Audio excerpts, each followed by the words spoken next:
All right.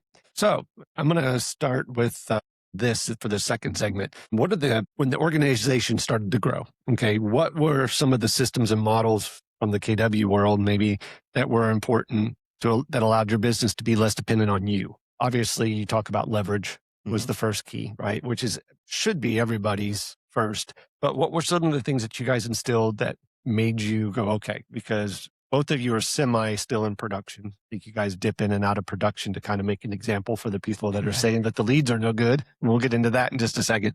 But what were like the two that were the game changer? Maybe one being leverage. What was another one? The culture. Keller Williams culture goes a long 100%. ways. And you guys install that and talk about that. And that's kind of what you model your people that you want in your organization, correct?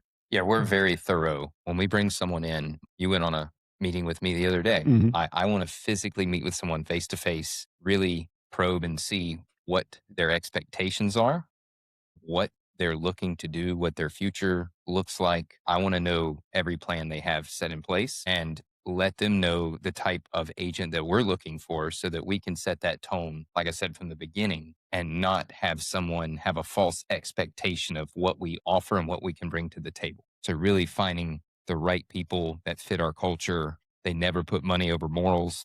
It's always doing the right thing no matter what, which really is instilled with Keller Williams to begin with. You agree? Yeah. 100%. So I have a saying here. So there are some procedures that KW has, like we have what they call a KPA, which is kind of a personality assessment that categorizes them if they're a good fit. Prior to that, I always like to meet them face to face, similar to you, because if we don't people good, it doesn't matter what the KPA says. You could be the best listing agent on the planet on a KPA, but if we don't jive, right? And I think that's where a lot of people get bogged down. They're taking bodies instead of taking people. Well, and nothing against the KPA, right? But sometimes those can be manipulated. And I feel like just because someone fills something out on a piece of paper doesn't necessarily mean they're going to fit and gel well with the team, because personalities can be different when you meet them face to face than what they fill out on that KPA. So to me, yes, the KPA is one step of importance, but meeting face to face with someone and truly diving into what type of character they are, I feel like I have a good gut feeling about that. And I can really tend to pinpoint how people's reactions are going to be to different circumstances. Yeah, the face-to-face, just like with clients, face-to-face. Yeah, and again, it's just like with clients, right? You're not going to win every deal because sometimes it's something other than your great 27-point marketing plan, right? It's something about you they didn't like, something something we say, the way we dress, whatever. Team chemistry is a big thing. And I think that we all know the bigger the team gets, the harder that gets, because one bad apple can spoil the whole cart, right?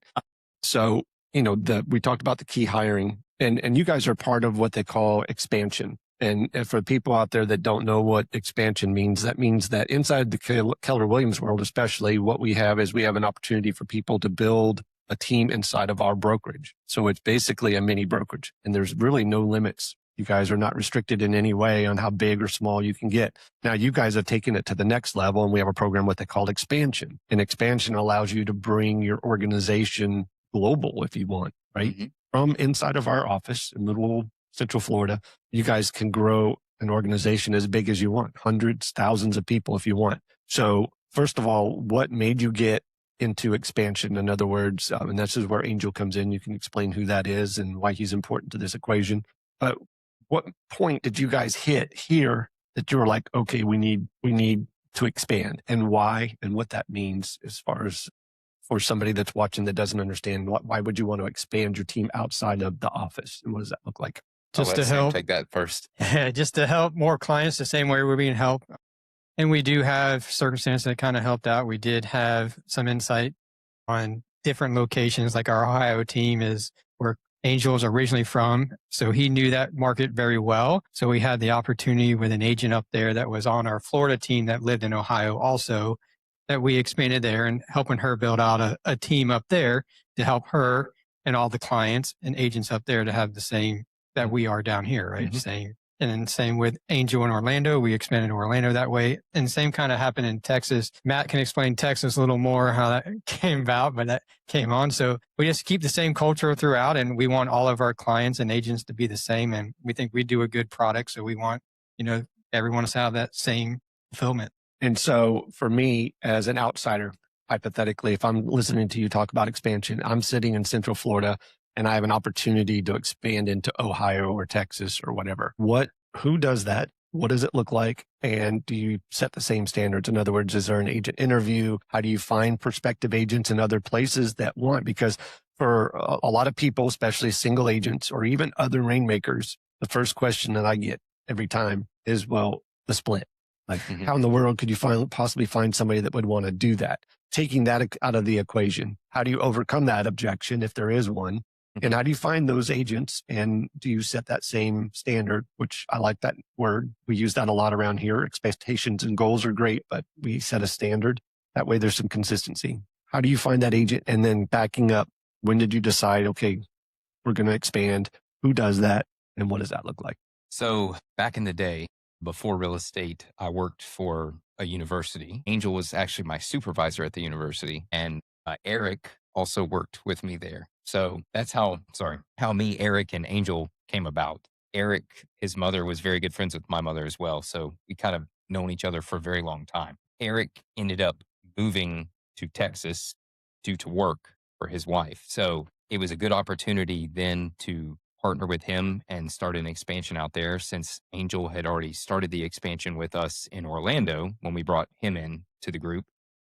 So we had kind of had a little bit of a learning lesson. I will say that anyone that wants to do this, take it one step at a time. Don't try to grow too fast, because that's going to enter in a lot more problems for you. So I feel that at this point, we've kind of perfected it to where we know the ins and outs of how to go about starting it. Obviously, you have to have those conversations with the brokerages in those areas first to make sure that they can help support it as well. But we found that having a team lead at each location is the number one thing to help the growth and this keeping that expectation. Because if you have an unmanned battleship, right, there's no one there to see the day-to-day operations, it's going to collapse. You just can't do it without someone boots on the ground in that location, keeping things in order. So you have a location in Orlando. What other states? So we have 2 locations in Orlando. We have Dr. Phillips and Lake Nona. Obviously here, Winter Haven is our hub. And then we have, technically, I guess, do we still have Jacksonville? It's kind of up in the air a little bit. Yeah, Jacksonville and Tampa. And then we're looking at expanding in Sebring, but it's a different MLS down there. So that's a couple things we got to work through. We have Cleveland, Ohio, which is kind of divided. And this is a learning thing for us too. I didn't know that Cleveland is separated in half. So you have an east side and a west side. So we cover all of Cleveland, east and west. And then we also cover Dallas, Texas. Okay. So let's say Cleveland and Dallas. Let's say you're looking to expand in that. How do you find the agents? Well, you got to get in and go, with the brokerage, interview the brokerage like you would anywhere else, make sure they're on the same standards. But that was a good thing with Keller Williams. Most of them were all the same, right? But you still want to get with the brokerage and the broker. You got to help each other out, have a win-win on that. And then a good team lead. And then when you're converting, people come. Okay. So they're scouting for people for your team. They help. Essentially, when we have those conversations on the front end, we tell them what we do. We have our sheets of expectations, our team agreements that we send to them. And we just tell them, like, hey, if there's anyone that you feel would be a better fit, maybe that's an independent agent or someone that's on the rocks, maybe that might be looking to leave the brokerage because they're missing one aspect of their business, maybe put them in front of us to see if we can fill that void. And it helps with retention and it helps with productivity for those agents, which bring in more revenue to the brokerage. So I feel it's a win-win for both us and them, having the relationships that we have with the brokerage. Okay. So when you expand then, so it's basically the same thing as if they were sitting here. Yes. Right. And then another beautiful thing about the team expansion, and really sky's the limit. If we can dream it, we can do it, right? You guys have a program that you guys have developed for agents that are struggling. They're not necessarily an invitation onto the team, but they also have a lifeline to try to get their business together with your help. And so, my point to that is we're not going to divulge that because that's something you guys are piloting and having some success with is, looking at the business today, what was the biggest bottleneck right, preventing you from, let's say, doubling your business from today? Is it just people? I guess realizing it's better to cut ties with agents that are bad apples, right? That don't want to work more than you want. Because at the end of the day, we can want as much as we want for them.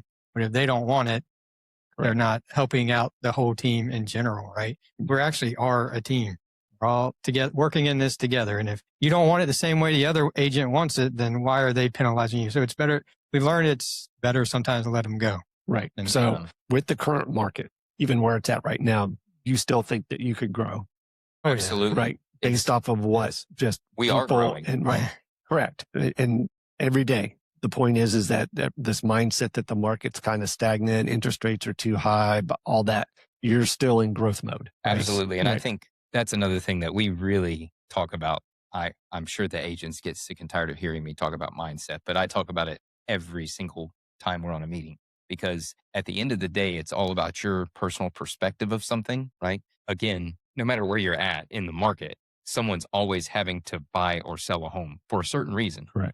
Right. So yes, maybe buying and selling is down because of certain situations, but people are still needing a home. Right. So it's dissecting your book of business on a weekly basis and a daily basis and looking at, okay, how do I attack that book of business and who is my ready, willing, and able buyer for the week that I need to hone in on to ensure that I get a deal a week, because they're there. The opportunities are there. It's how much do you want to put the effort into that opportunity to convert it. Well, it's funny because I do this math all the time. So from a vision and a mindset standpoint, people say the market's down. 71% of agents didn't do a deal last year. Okay. So to put that into perspective, they're saying we're going to do approximately 5 million homes, which is technically a down market if you're not performing, right? 5 million homes are going to be transacted. There's only 1.5 million agents nationwide, and 71% of those people didn't do a deal. So if you take that into perspective, whatever that number comes out to, 29% need to sell 5 million homes. 29% of the people need to sell 5 million homes. There's a lot of business out there for performing realtors, right? And that's why I wanted to bring you guys in here and talk, because again, you're going against the grain. All the stuff that most single agents that are struggling, market, interest rates, business is down, the heat, the president, Fed, Iran, gas, whatever. Inflation. And you guys are growing. Right. Which is kind of funny because in your eyes, let them keep talking about that. I don't care about any of that. Keep letting them talk about that because they're taking their eye off the ball and you guys are in growth mode. Right. So I'm going to throw it back a little bit and take you guys and make you kind of go retro a little bit. And I'm going to let both of you answer this and then we'll end it. If you were starting over in a brand new market tomorrow with no database and no brand recognition, what would your first 90 days look like? Answering the phone. Get in front of every client possible. I mean, you got to start out right. Right.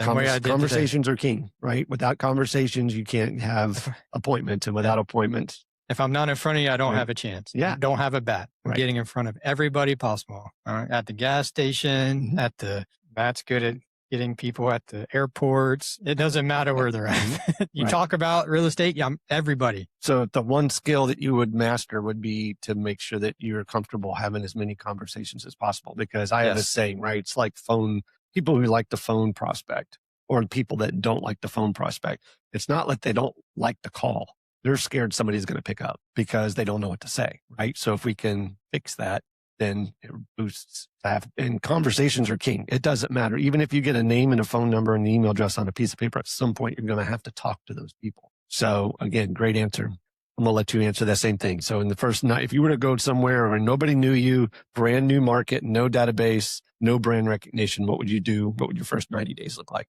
Well, you say something all the time that I actually love, and it's get good at being uncomfortable, right? Get comfortable with being uncomfortable. In this industry, in my opinion, you need to be very good at talking to anyone and everyone around you, no matter what you're like in the grocery store, for instance, right? So it's just having uncomfortable conversations. And like Sam said earlier, everyone is an opportunity, right? So I don't care if you're pre-approved. I don't care if you're working with another agent that showed you 10 houses a year ago. I want to get in front of everybody so that I can show them what I bring to the table, because once they see that, they're going to want to use you. Because you're different than everybody else. You're not talking all the other nonsense about, oh, well, this and that. All of that to me is an excuse. Just let me figure out what you're trying to do, and I'm going to help you to solve that problem. That's all I am. I'm not a salesman. I'm a problem solver. Correct. And we're all, that's something that I used to tell my team and the realtors that work for me were, we're professional problem solvers. And what does that look like? Well, we're going to have, people don't wake up every day going, and I hope I find a realtor with a 27-point marketing plan. They wake up going, I'm about to get a divorce and my wife needs a house. I need to get rid of this house because I can't afford it. We're going to go in different directions. I need somebody to help me. And if you can solve that problem and using their language, right? It's not sticking a marketing flyer and they're going, I can help you. Oh, that's the problem, right? Right. It's, hey, I understand how you feel. I've been where you have been, or we've helped other people in your similar situation, that type of thing. So you mentioned something and you're right. Get comfortable being uncomfortable, but there's got to be, I think you guys do a great job of that, is putting your people into position to win. In other words, if you're uncomfortable opening your mouth, you got other problems. But being uncomfortable having a conversation with people, when you give them winning words, and there's not a lot to learn there, it's just really, be genuine, right? Which you guys do a great job of. And it's funny because there's different scales of people that are in your position that I run across on basis. And there's these people that they're beyond learning anything. They're I know, right? They're crushing it, their thing, and whatever you bring to the table, like, yeah, I know. Or you guys literally are pouring into your people. You're making making a statement to your people by, instead of telling them, oh, you're stupid or get out of here, you take the work on, you take the leads and opportunities on and show them that, hey, right? Because I think you're currently in production pretty heavily, correct? Yes. Last couple of months, had to get back in. And what's your pipeline look like? Because the lead sucked. Yeah, the lead sucked. So we always trial and error everything before we bring it to our agents because we want to make sure it works first. Right. Probably, I think 16 closed and 8 pending. In 2 months. In 2 months, right? But the leads suck. Right. And it's the same leads, right? They aren't the Glengarry leads, right? Right. The secret leads. So we had to make sure, we got to make sure the leads are still good. We all go back, we periodically go in and test them and try to, some of them are the old leads that were sucking and they rejected them, but now they're under contract. Right. And a lot of times, what does suck mean? The suck means that they're taking too long, right? Which means that they're the timing. So, and what happens is it's no different than being a farmer and planting corn, right? The one that you planted first 9 days ago is going to sprout faster than the one you planted yesterday, right? And if you don't pay attention to that one too, you're going to lose it, right? So it's no different than leads. And I think sometimes what I really enjoy about what you guys and how you run your team is that you're willing to stick it out there and go, look, I'll take these and let's chat. And then instead of making an example out of them, you're being the example. It's an aha moment, right? Right. We're running a marathon. It's not a sprint. Let me show you, because you might be a great sprinter, but let me show you how to be, right? Which is, there's a lot involved with that. So I think that that's a huge opportunity for people. And if you're watching this and you're lost and you want to have a conversation, I'm sure that they would be glad to have a conversation with you. But again, I appreciate you guys taking your time. I know it's valuable, and we're going to do this more often. So this is kind of the maiden voyage here. So we appreciate it. You guys take care. Thanks. Yep. Thank you.